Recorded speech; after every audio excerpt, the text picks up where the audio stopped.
Bismillahirrahmanirrahim. Assalamualaikum warahmatullahi wabarakatuh. Halo teman-teman, mau jadi influencer kece kayak anak Universitas Pamulang yang berhasil memikat jutaan hati?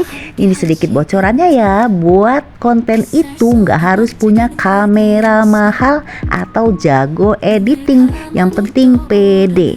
Ingat, jadi influencer itu kayak masak mie instan, butuh bumbu yang pas biar rasanya nampol. Tonton videonya sampai habis ya. Jangan lupa like, comment, share, dan subscribe.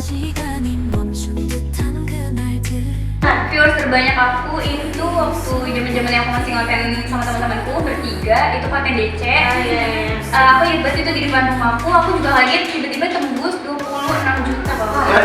Wah, keren banget ya, 26 juta, iya, udah segituan. Itu karena audiens itu tertarik karena aku bertiga ini pakai baju yang sama, jadi kostum yang sama gitu loh, jadi kayak bisa spill, iya, gitu. Itu like-nya kalau nggak salah 1-2 juta, aku lupa, 1,9 juta. Berarti dari collab itu tuh ini ya? Iya, benar. Jadi bukan aku sendiri tapi teman-temanku juga kena gitu. Kalau kasih apa nih? Kayaknya lebih banyak nih dia. Iya nih kayaknya. Enggak, iya itu tuh sebenarnya karena dilihat aja sih. Karena kan aku memang ke situ targetnya. Views paling banyak 41 juta. Wow, kan lebih banyak lagi ya. Kok bisa? Itu kenapa? Iya, itu pas SMA. Dan itu adalah salah satu awal dari Oh iya. mana sampai sekarang. Iya. Awal mulai. Iya, tapi itu mungkin yang viral. Iya. Tapi kalau kita bicara konten yang paling potensial, mungkin lebih dikit, sekitar belasan juta ya. Tapi konten itu tuh yang membuat banyak endorse masuk. Iya. Ya banyak orang mengenal aku karena apa? Karena konten itu branding sama dulu sama brand itu diiklanin Oh, di I YouTube, see. di Facebook. Iya. Jadi orang kayak kalau lihat aku tuh, ini kayak iklan Kayak di pernah dunia. lihat, Iya, itu kayak Itu menguntungkan juga ya? Bener. Jadi viewers itu sebenarnya nggak terlalu ini juga ya, tapi kadang ada yang lebih sedikit viewers, tapi itu yang bisa membuat awareness kita lah. Iya, Itu yang dirasain kita lah. Dan itu kayak jadi sekarang aja ya kalau ada komen baru jadi iklan ini. Oh iya. Banyak banget ya. Iya.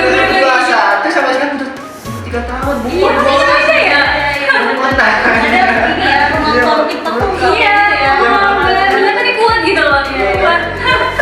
keren banget sih. Nah, kan yang tadi yang ngomongin branding ya, branding Kasia, branding Kavia kan seorang kreator ya. Nah, punya pressure gak sih Kak terkait pasti kan konten-konten sebelumnya ini udah bagus-bagus banget nih, visualisasi banget nih Kak. Nah, ada pressure gak Kak buat konten selanjutnya nih, aku harus bagus lagi nih atau gimana? Ya ada sih. Iya, pressure itu pasti ada karena ya kita harus meningkatkan kualitas konten kita kan.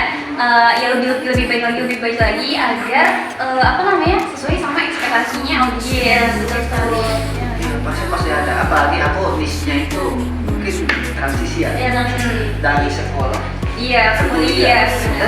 Terus ngobrol itu gimana biar kita tuh punya value gitu kan? Boleh nggak Kak? Skill strateginya nih kayak gimana? oke ya. Ya boleh, atau kasih yang dulu Oke. boleh? Kalau aku tuh yang pertama pasti gini loh, mungkin 2020 dan 2021 sampai sekarang itu beda banget.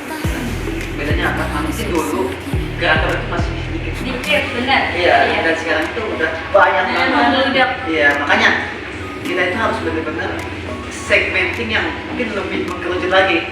Kalau dulu mungkin kita bicara anak sekolah. Oke, kita buat konten sekolah. Terus SD, SMP, SMA. Dan sekarang mungkin kita harus lebih fokus lagi. Kita sekolahnya apa nih? SMA, SMK, gitu kan? Atau mungkin pas SMA nih, entah itu tentang pramuka, tentang mahasiswa, kayak benar-benar spesifik gitu. Jadi orang itu emang audiens kita itu lebih tahu gitu. Kita itu gini. Kalau dulu ya mungkin kita konten sekolah, dan SD, SMP, SMA pasti follow kita. Dan karena sekarang udah banyak konten kreator, kalau kita gak seperti itu, ya tentulah. Iya, karena kita mengejar lebih luas ini bangsa-bangsa. Makanya pentingnya kita segmenting lebih spesifik gitu. Iya. Buat bikin konten kita. Jadi segmenting ya. Iya, itu spesifik lagi gitu. Kavia Kalau aku sih ya kurang lebih sama sih.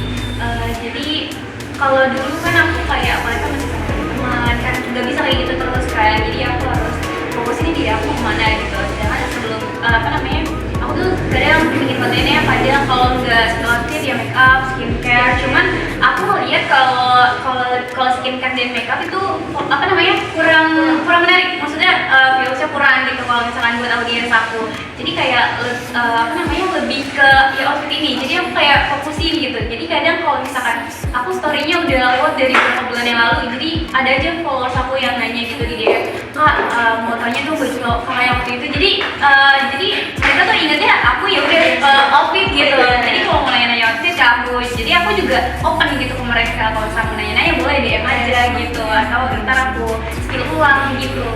Tapi kalau personal branding itu sesuai sama passion kita juga. Iya, kan? benar. Iya.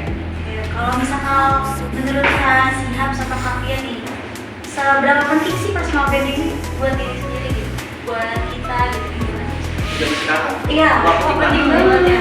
Karena itu bikin kita menonjol kan personal branding itu, dan apa namanya yang bikin kita dilirik oleh brand-brand. Jadi apa buat networking juga kan gitu. Jadi ya personal branding itu buat menarik kerjasama antar mitra gitu loh. Jadi apa namanya buat ini juga sih, sponsorship juga, buat karir depannya juga kan gitu.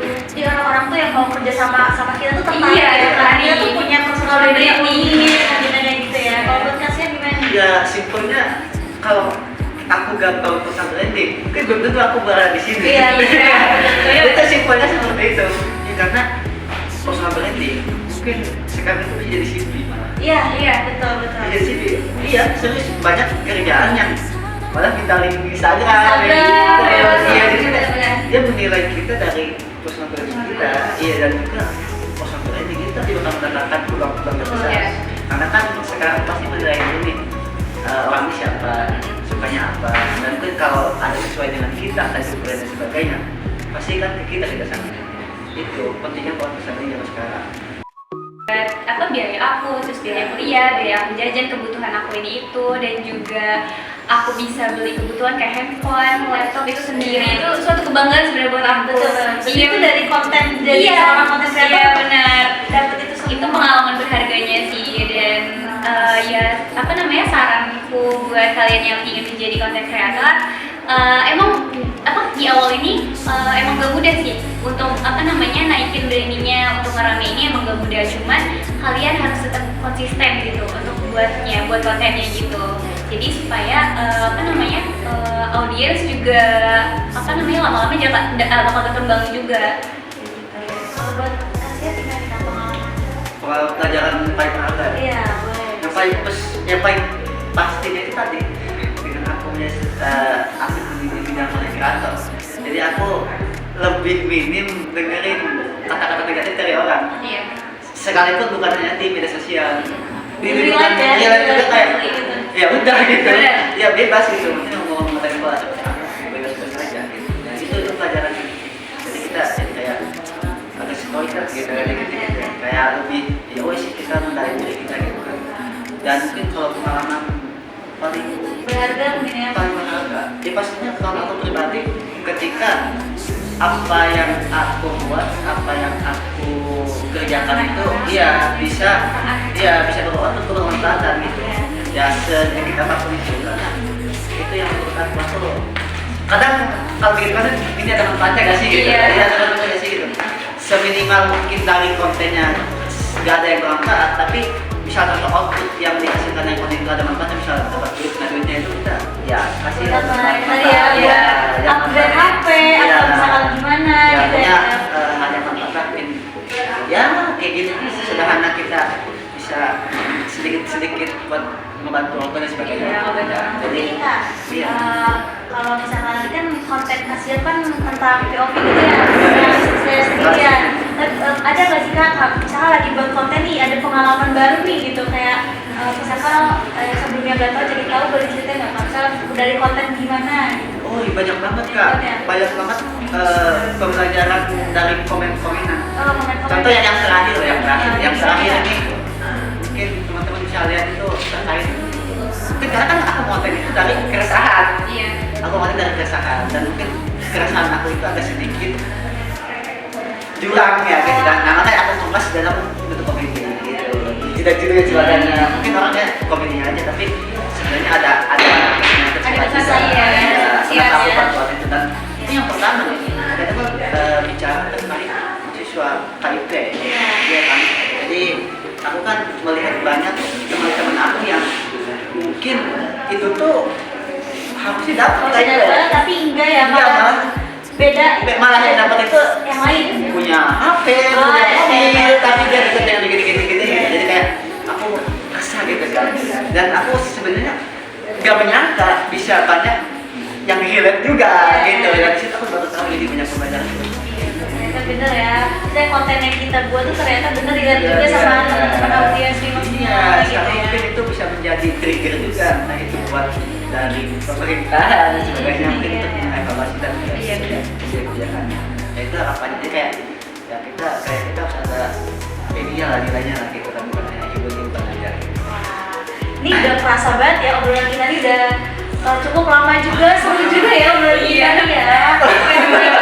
Sebelum ditutup mungkin ya, boleh nggak sih kasih closing statement atau tips nih buat sobat manajemen yang mungkin bisa termotivasi buat jadi content creator nih? Boleh nih Kak, spill tips atau closing statementnya nih? Statement, Iya. kan mafia.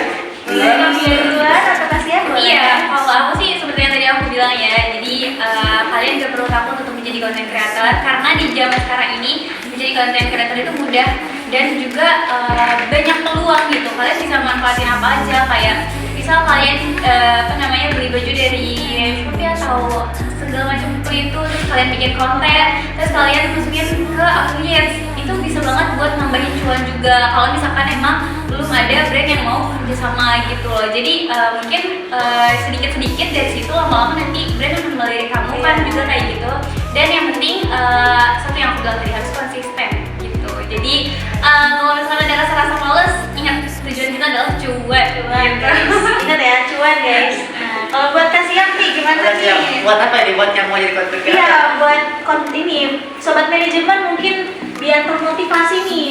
Soalnya kan karena aku pengen jadi content creator tapi takut nih mulainya gimana, bingung juga gitu kan. Oke, mungkin pertama banget nih. Jadi soal content creator itu tuh adalah perjalanan maraton, bukan sprint. Iya, jadi kita nggak bisa instan gitu. Iya.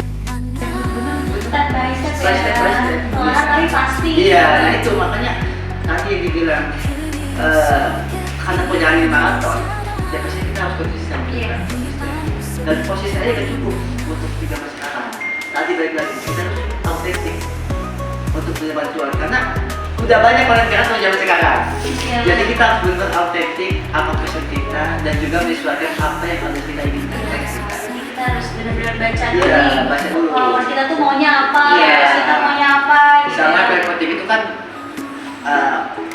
oke lah kita menemukan kualitas dibandingkan kuantitas. Oke lah, tapi kalau kita terus-menerus seperti itu nggak bakal konten kalian. Iya. Iya, karena mikir sih konten kita bagus apa enggak, gini. Ya nggak di konten karena takut di video, takut di Iya. tapi yos pertama kali penting itu tuh yos kalian upload dulu aja. Nanti belajar seiring berjalannya kalian. Iya, di situ. Jadi kayak yos jangan dulu visualnya, dulu kayak kualitas kan berjalan dari kita konten. Kita kan nanti pas konten tahu nih kalau kita apa, karena kita udah melakukan.